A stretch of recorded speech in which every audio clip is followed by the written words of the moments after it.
কেমন আছো বন্ধুরা? আমার ভাগ্নিরা আমাদের বাড়ি এসছে আজকে। এটা আমার বড় ভাগ্নি, এটা আন্নু, আর ওই পাশে শুয়ে আছে ওটা আমার ছোট ভাগ্নি। তো ওরা এসছে। তারপর আমরা এই যে মা ছেলে মেলে, তোরা বললো পিৎজা বানাও মামি, তো পিৎজা বানাচ্ছি। তার জন্য ময়দা, তারপরে ময়দাটাকে আমি মেজারমেন্ট করে অল্প অল্প করে নিয়ে নিচ্ছি। আমি 3টে বানাবো, তাই তিনটে নিচ্ছি। তারপরে যে নুন দিয়ে দিলাম পরিমাণ মতন, তারপরে বেকিং পাউডার দিয়ে দিলাম। এটাকে ভালো করে মিক্স করে নিচ্ছি। মিক্স করে নেওয়ার পরে এটাতে আমি দই দিয়ে দিলাম। দইটাতে আমি খাবার সোডা বা বেকিং পাউডার তোমাদের যেটা থাকবে সেটা দিয়ে এটাকে ভালো করে দইটাকে অ্যাক্টিভ করে নেওয়ার পরে ময়দাটাকে ভালো করে মেখে নিবা। অল্প অল্প করে দই দিয়ে ময়দাটাকে মেখে নেওয়ার পর অল্প অল্প করে দিয়ে মেখে নিলাম। মাখার পরে দেখো ময়দাটা এরকম হয়ে গেছে।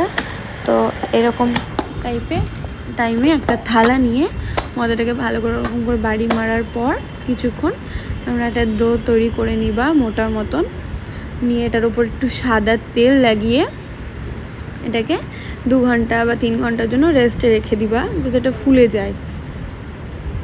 ফুলে যাওয়ার পর আমি ছোট ছোট করে পনির কেটে নিয়েছি। তারপরে এখানে বিনস আর এই ক্যাপসিকাম আর টমেটো আর পনিরগুলোকে ভেজে নিয়েছি। তোমরা চাইলে পেঁয়াজও অ্যাড করতে পারো। দেখো ময়দাটা এদিকে ফুলে গেছে, অনেকটাই ফুলে গেছে। তো আমি এটা থেকে 3টে পিৎজা বানাবো, তো সেজন্য 3টে লেচি কেটে নেওয়ার পরে দেখো আমি একটা রুটি বেলে নিয়েছি পিৎজার। তো এটাকে কাঁটা চামচ দিয়ে এরকম করে মধ্যে মধ্যে ছেদ করে দিতে হবে, কারণ ওই মধ্যের অংশটা ফুলে যাবে, ফুললে দেখতে ভালো লাগবে না।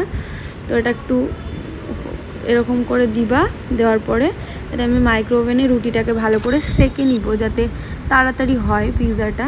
তো দেখো মাইক্রো ওভেন 8 মিনিট মতো দিয়ে দিয়েছি। এটা রুটিটা হয়ে গেছে। তারপরে আমুলের নিয়ে নিয়েছি, পিৎজা পাস্তা সস নিয়ে নিয়েছি, চিজ নিয়ে নিয়েছি, আর সবজিগুলো তো কাটাই ছিল আগে থেকে, পনিরটাও ভেজে রেখেছিলাম। তারপরে রুটিটার ওপরে আমি বাটার দিয়ে দিচ্ছি, ব্রাশ ছিল না তো চামচে দিয়ে দিচ্ছি। তারপরে এখানে তোমার পিৎজা পাস্তা সস দিয়ে দিলাম। তারপরে এটাকে সাজিয়ে নিলাম সুন্দর করে ক্যাপসিকাম আর টমেটো দিয়ে। তোমাদের কাছে পেঁয়াজ থাকলে পেঁয়াজও দিতে পারো, যেহেতু শ্রাবণ মাস চলছে বলে আমি পেঁয়াজ দিইনি এখানে। তারপরে চিজটাকে এটার উপরে ভালো করে আমি গ্রেট করে দিয়ে মাইক্রো ওভেনে এটাকে ভরে দিলাম। এটা হয়েও গেল মোটামুটি 10-15 মিনিট মাইক্রো ওভেনে রাখার পর এটা হয়ে গেল। দেখো এরকম এসছে। তো এরকম করে আমি কেটে নিচ্ছি পিৎজা কাটার দিয়ে। তোমাদের যদি এটা ভালো লাগে লাইক শেয়ার